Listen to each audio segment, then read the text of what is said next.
Күнөөлөрдү жок кыла турган истигфарларды айтыңызчы. Окуюн, күнөөлөр жок болсун, сураныч сизден. Эми истигфар эң кыскасы астагфируллаха ва атубу илейх. Я Алла, мен сенен кечирим сураймын жана тооба кылам. Же болбосо роббигфирли ва туп алейя. Өтө кыска булат. Буну 100 жолу жөн айтып койсоңуз болот, тез элечи. Истигфардын түрлөрү көп.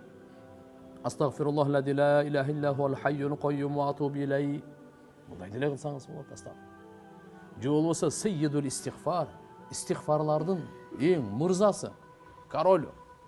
Аллахумма анта робби, ла иляха илля анта халактани, ва ана абдук, ва ана аля ахдик ва ва'дик мастатa'ту, ауду бика мин шарри ма санa'ту, абу лака би ни'матика алия, абу лака би дамби, фагфирли фа иннаху ла ягфиру дунуба илля анта деген истигфар бар.